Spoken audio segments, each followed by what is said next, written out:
Barbershop conversation, guys. Feel free to hit the subscribe button. Yo, shout out to Ticket. Ticket, I saw it on his news feed. I went and listened to this. Let me preface Andre Iguodala. I've never met the man. Uh, I've been in the same room as him because I've been to concerts with him before. But I've never really said a word to Andre Iguodala. I've never been in the boxing gym when you guys know he boxes. He boxes at Ten and Goose Boxing Gym in the summertime. He used to box at Wild Card. So I never really hung out with him. But I've only been to concerts with him. Most notably, I think it was a Jay-Z concert. I was in the same room with him. But uh, he said something that's really compelling. And coming from Andre Iguodala, an upstanding man on all accounts by every media outlet, a man who has sacrificed his personal Hall of Fame career, potentially Hall of Fame career, to be a key component on the Golden State Warriors.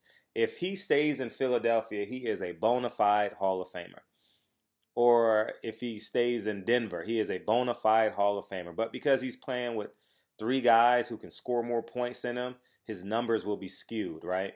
And hopefully Hall of Fame voters have enough common sense to get that guy in, right? Maybe a third ballot Hall of Famer, right? That's fair. You know, he's been an elite defender for over a decade. He was the number one option for the Philadelphia 76ers, probably the number one option for Denver Nuggets, the number one defender by far, and he's multi-dimensional. With all that being said, you have to take everything Andre Iguodala says as 100% facts, right?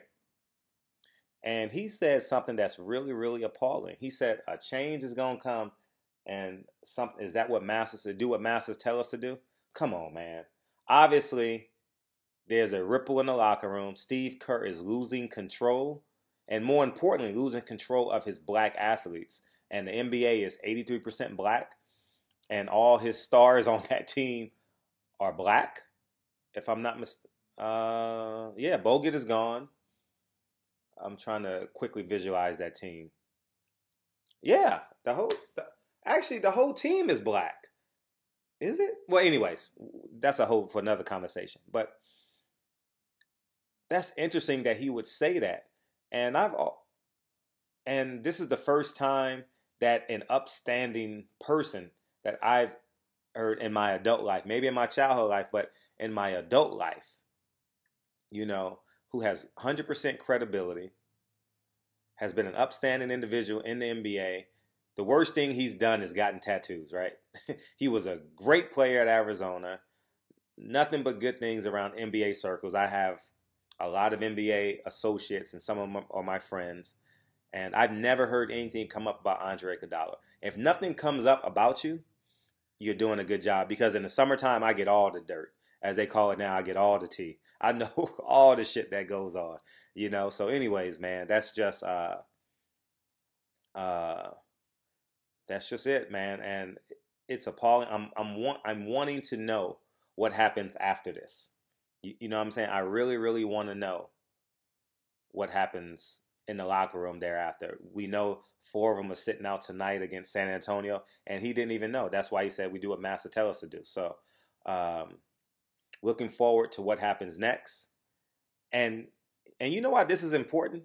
Because if this was JaVale McGee, if this was Draymond Green that said this, a media would put the white coach before him. But because Andre Iguodala is respected by me, and I've never met the man, and I've never formally met him. I've been in the same room with him. But you got to take this seriously. You have to take something like this seriously. So I'm looking forward to what happens next. Not in terms of I told you so, but I'm just curious to see what happens. You know. So barbershop conversations. Feel free to hit the subscribe button, and talk to you guys. So, and I know some of you guys gonna say, well, they got two of their stars are half white, right? I knew that was coming. But anyways, remember the one drop rule, motherfuckers. The one drop rule. I was a history major in college, so I don't want to hear none of that shit. So I don't want white people taking credit for Steph Curry's success or Thompson's success. You know, if they wasn't playing basketball, they would be a nigga. But because they're making them Jewish people money, they're an asset. They're called Steph Curry. You know what I mean? So anyways, barbershop conversation. Feel free to hit the subscribe button. Talk to you guys soon. Peace.